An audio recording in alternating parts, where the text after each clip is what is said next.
বন্ধুরা, আমি তুলি আমার সাধারণ রান্নাঘরে আমার সব বন্ধুদের আমন্ত্রণ।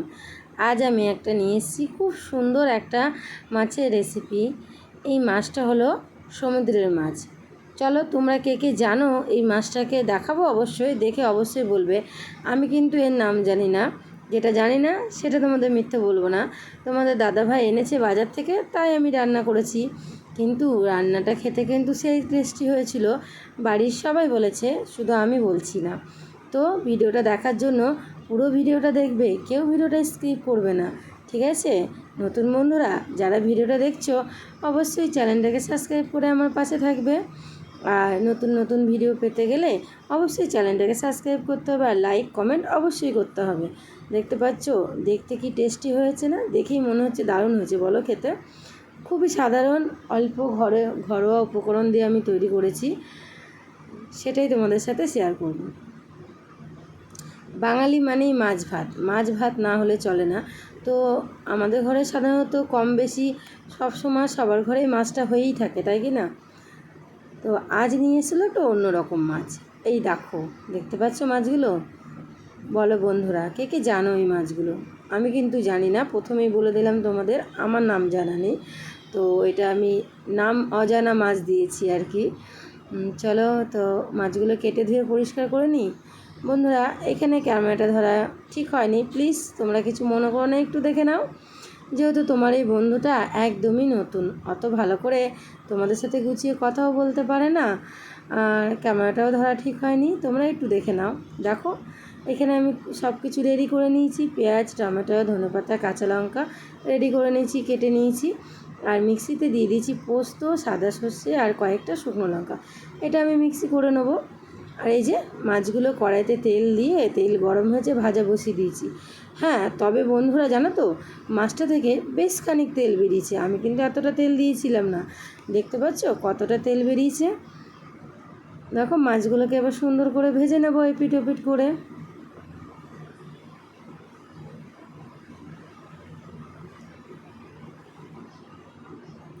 বন্ধুরা, তোমরা কে কোথা থেকে ভিডিওটা দেখছো, কোন জায়গা থেকে, অবশ্যই কিন্তু কমেন্টে জানাবে, ঠিক আছে? আর তোমরা কে কে সমুদ্রের মাছ খেতে ভালোবাসো সেটাও জানাবে। চলো, মাছগুলোকে আমি ভেজে নামিয়ে নিয়েছি। একটা মাছ মনে হয় একটু নরম ছিল। দেখো, কড়াইতে কিন্তু সেই তেলই আছে, দিয়ে দিচ্ছি ফোড়নে, দিয়ে দিলাম কালো জিরা। এই যে পেঁয়াজ টমেটো কুচিয়ে রেখেছিলাম, তেলে দিয়ে দিয়েছিলাম, দিয়ে এবার সুন্দর করে একটু ভাজা ভাজা করে নেবো। খুবই অল্প সময় চটজলদিতে দারুণ রান্না হয়ে যাবে।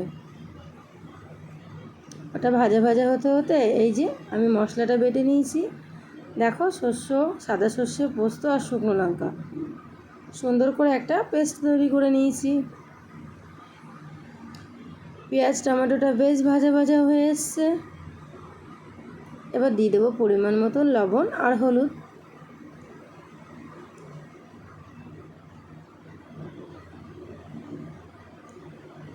দিয়ে আবার একটু নেড়ে চেড়ে নেব।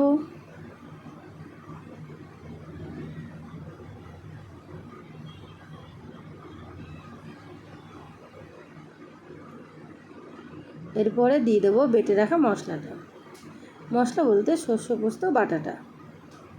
এটা দিয়ে আর একটু কষিয়ে নেব, খুব একটা বেশি কষাবো না।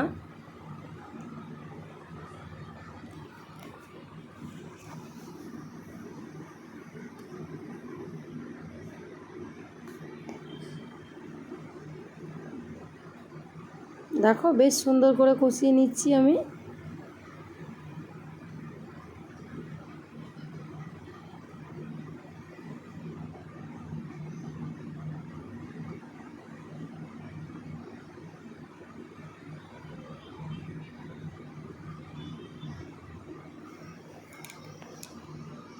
কষানো হয়ে গেলে এতে দিয়ে দেবো জল। এই যে মিক্সিতে মশলাটা করেছিলাম, সেই মিক্সিতেই আমি একটু বড় কাপের জল নিয়ে সেই জলটাই দিয়ে দিচ্ছি, যেহেতু শস্য পোস্তটা অনেকটা মিক্সির গায়ে লেগেছিল।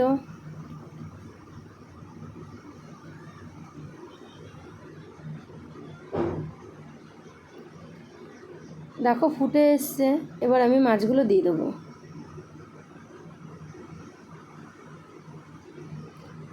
গোটা কাঁচা লঙ্কা দিলাম,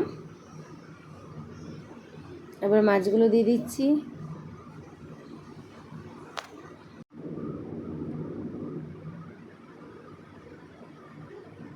মাছগুলো দিয়ে বেশ খানিকক্ষণ সময় ফুটিয়ে নেব। দেখতে পাচ্ছ কালারটাও চেঞ্জ হয়ে গেছে, তেলও ভেসে গেছে, গ্রেভিটাও শুকনো শুকনো হয়ে গেছে, রেডি হয়ে গেছে আর কি। এবার উপর থেকে একটু ধনেপাতা দিয়ে নামিয়ে নেব। গরম ভাতে কিন্তু খুব ভালো লাগবে খেতে, অবশ্য খুব ভালো লেগেছে।